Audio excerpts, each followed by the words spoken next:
안녕하세요. 우리는 우리 연인 혹은 우리 배우자가 바람을 피우는 것은 아닐까 이런 궁금할 때가 있으실 거예요. 근데 바람을 피우는 사람들만이 하는 행동들이 있다라고 이야기를 합니다. 그래서 이번 영상에서는 바람 피우는 사람들은 어떤 특징적인 행동을 할까에 대해서 이야기를 할 건데 심리 실험을 좀 소개를 해드리려고 해요. 그러면서 제가 주변에서 겪은 그런 이야기들 좀 해드리려고 합니다. 제가 한 모임을 갔는데 그 모임에 한 남자가 자기 여자친구를 이 모임으로 초대했다고 그러면서 여자친구가 곧 올 거야 이렇게 이야기를 하는 거예요. 그래서 여자친구가 오는구나 그냥 그러고 넘어갈 상황이 아니었던 게 이 남자가 유부남이었던 거예요.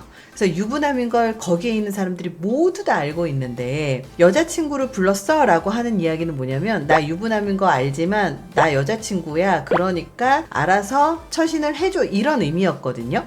그래서 여자친구가 여기로 왔어요. 와서 한참 이야기를 하고 좀 약간 친해지고 있으니까 이 여자아이가 저한테 뭐라고 얘기하냐면 언니 우리 오빠는요 정말 너무 고지식해요 이렇게 얘기하는 거예요. 그래서 어떻게 고지식해요 그랬더니 제가 친구들을 만나러 가면 이동을 할 때마다 이 화상 통화를 해서 주변을 비추라고 하고 짧은 치마도 못 입게 해요 라고 이야기를 하는 거예요. 실제로 그 여자 같은 경우는 공기업에 다니고 있었고 그리고 나이 차이가 한 8살인가 9살인가 남자하고 차이가 많이 나고 있었고 그리고 여자하고 얘기를 해봤는데 여성은 굉장히 괜찮았어요. 근데 제가 제일 궁금했던 게 뭐였냐면 이 여성이 이 남자가 유부남인 걸 알고 만나고 있을까 모르고 만나고 있을까 너무 궁금한 거예요. 그래서 얘기하다 보니까 이 친구는 이 남자가 유부남인 걸 모르고 만난 거예요. 그래서 이 친구한테 완벽하게 속였구나 이런 생각을 했는데 문제는 이 여자친구한테 이 남자가 하는 행동들이 너무 독특하다는 거죠. 여자친구가 혹시라도 이상한 장소에 갔을까봐 혹은 남자를 만났을까봐 계속해서 단속을 했다라는 거예요. 이런 경우들이 주변에 은근히 보이는데 어떤 결혼한 여자아이가 저한테 또 무슨 상담을 했냐면 우리 남편은 그렇게 고지식해서 내가 무슨 짓을 하고 있는지 그렇게 궁금한가 봐 맨날 연락하라고 하고 맨날 단속한다 이런 얘기를 하는 거예요. 근데 이렇게 남자가 아니라 그 배우자나 연인들에게 이 남자가 하는 특징적인 행동이 있는데 바로 이게 바람 피운 사람들만이 하는 행동일 수 있다라는 점이에요. 사우스캐롤라이나 대학의 닐 교수는 의심과 질투가 많은 사람의 특징을 알아내기 위해서 100쌍의 커플들을 모집했습니다. 커플들은 일주일 동안 다이어리를 갖고 다니면서 애인이 바람나는 건 아닐까 의심 갔었던 일을 기록하게 했고요. 또 두 번째는 내가 애인 말고 다른 사람한테 끌렸던 일을 기록하게 했습니다. 이 상황을 일주일간 몇 번이나 있었는지 기록을 했죠. 이 기록들을 비교하자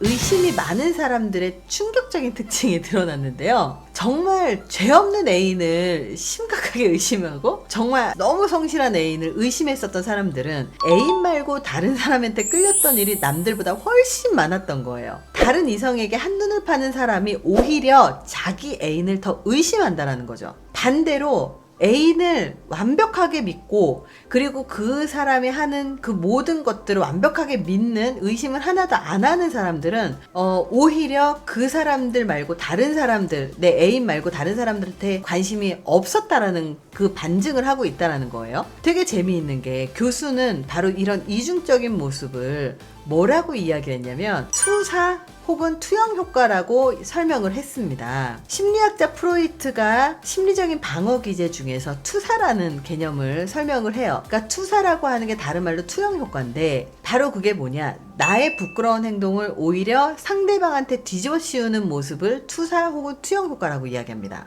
그 얘기는 뭐냐면 애인 말고 다른 이성에 끌린 적이 있는 사람은 죄책감을 느끼게 되죠. 근데 이 죄책감을 없애기 위해서 오히려 죄 없는 애인을 몰아붙이기 시작을 해요. 왜? 너 바람 피는 거 아니야? 너 왜 이렇게 흘리고 다녀? 막 이러면서 몰아붙이는 거죠. 어떻게 해서든지 자꾸 꼬투리를 잡고 나면 내 잘못이 쌤쌤이 되는 것 같은 기분 느끼기 때문이죠. 이런 효과들이 굉장히 많은데요. 실제로 도덕성 연구에서도 이런 효과들이 똑같이 드러나고 있어요. 도덕성 연구에서도 도덕성이 높은 사람들은 상대방을 지적하지 않아요. 근데 도덕성이 낮은 사람들은 자기의 도덕성을 상쇄시키기 위해서 다른 사람을 도덕적으로 지적질을 하고 그 지적질을 하는 것을 통해서 자기의 낮은 도덕성을 상쇄시키려고 한다라는 연구 결과들도 있거든요.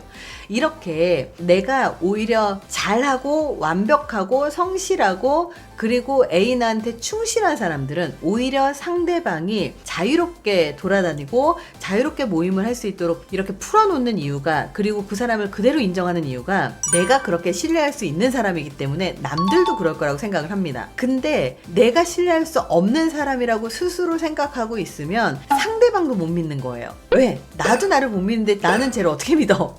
그래서 상대방을 더 꼬투리를 잡고 그리고 더 못하게 한다라는 거죠. 아이러니하죠? 재미있는 이런 심리학이라는 게 바로 이런 부분이에요. 오히려 내가 고고하고 완벽하고 도덕적으로 완벽할 것이기 때문에 상대방을 오히려 나무라는 게 아니라 내가 오히려 더 완벽하지 않고 내가 오히려 성실하지 않을 때 다른 사람의 그 부분을 지적한다. 그게 눈에 자꾸 거슬린다. 되게 재미있는 부분인 것 같아요. 그래서 혹시라도 내 남편이 너무 보수적이야 나한테만은, 그러면 그 사람 스스로가 그렇게 보수적인 행동을 할 만한 그런 잘못된 행동을 하고 있다라고 의심할 수 있겠네요. 역으로. 오늘 영상이 도움이 되셨길 바랍니다. 감사합니다.